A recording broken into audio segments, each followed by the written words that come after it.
जैसा आप लोग बोल रहे हैं कि लड़की के द्वारा आरोप लगाया गया, तो मैं आप लोगों को एक चीज क्लियर करना चाहूंगा कि हम लोग का क्राइम अगेंस्ट वुमेन में हमेशा हम लोग की प्रायोरिटी रही है और हम लोग हमेशा उस चीज को बहुत सेंसिटिवली हम लोगों ने डील किया है और करते भी रहेंगे। रही बात इस मैटर की, तो इस मैटर में लड़की अभी तक एक बार भी थाने पर नहीं आई थी। लास्ट ईयर सेम कंपनी के सेम ब्रांच में, बखरी स्थित जो ब्रांच है, उसमें रेड किया गया था। रेड करने पे 7 लोगों की गिरफ्तारी की थी। उस टाइम पे भी लड़की कहीं सामने नहीं आई थी।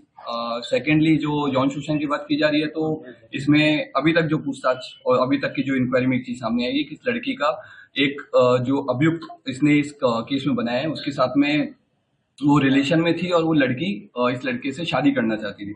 पिछले 1.5-2 साल से लगातार प्रेशर डाल रही थी और जब शादी नहीं हुई और उसके बाद में इसने आकर के केस किया है।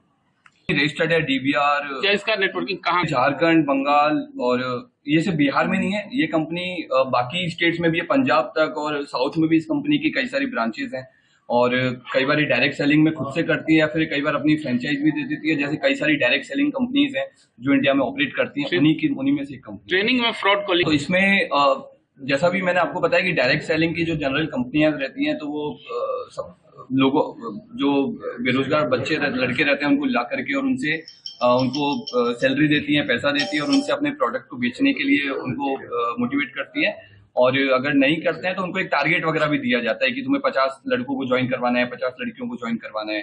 तो वही सेम चीज इस वाले केस में हुई है। मारपीट भी करने का वीडियो सामने आया है और अभियुक्त के द्वारा भी ये चीज एक्सेप्ट की गई है कि उसमें, और ये पुराना जो केस हुआ था उसमें भी ये चीज सामने आई थी। उसमें भी हम लोग के पास में एक वीडियो आया था मारपीट का। उसमें लोग लड़के लड़कियां जो इनके हायरार्की में जो इनके सीनियर रहते हैं, वो जूनियर्स को अपना जब टारगेट पूरा नहीं करते हैं तो लोग उनके साथ मारपीट करते हैं। तो उस चीज को हम लोग बहुत गंभीर तरीके से ले रहे हैं और उसकी हम लोग जांच कर रहे हैं। मालिक इस कंपनी के जो एमडी हैं वो मनीष सिन्हा हैं, ये सिवान के रहने वाले हैं। गिरफ्तारी के लिए हम लोगों ने छापेमारी की, अभी तक गिरफ्तारी। इसकी गिरफ्तारी कहाँ से, क्या नाम है इसका? जिसकी हम लोगों ने गिरफ्तारी की, इसका नाम तिलक है और इसके हम लोग गोरखपुर से गिरफ्तारी की। कहाँ हम लोगों ने 2-3 बार हम लोग रेड कर चुके हैं उस ब्रांच पे। उस ब्रांच में जितने भी हम लोगों को डॉक्यूमेंट्स मिले हैं या फिर जितने भी हम लोगों को हमारे अनुसंधान के लिए जो जरूरी चीजें हैं वो मिली हैं, उसको हम लोगों ने सबको सीज किया है। जितने भी वहां पे लड़के थे, 70-80 लड़के अभी हमको मिले हैं उस ब्रांच में, हम लोगों ने ऑलमोस्ट सभी का स्टेटमेंट लिया है। लड़की का हम लोगों ने स्टेटमेंट लिया है और एक अभियुक्त की हम लोग के द्वारा गिरफ्तारी की गई है। एक चीज ऐसा बिल्कुल नहीं है। लास्ट ईयर जब इसमें एफआईआर हुआ था, जो व्यक्ति एक ओमकार नाथ पांडे नामक जो विक्टिम थे वो आए थे सामने, उस दौरान भी हम लोगों ने कहीं इस तरह का कंप्लेन नहीं आया, नहीं इस लड़की के द्वारा इस तरह का कोई हमें बताया गया। पुलिस के अनुसंधान में कुछ नहीं पता? नहीं, पुलिस के अनुसंधान में इस लड़की ने कभी ऐसा नहीं बताया। जबकि लड़की ने दूसरा कुछ बार भी बरामद हुए थे। हाँ, बट यौन शोषण का उस टाइम पे भी नहीं आया था।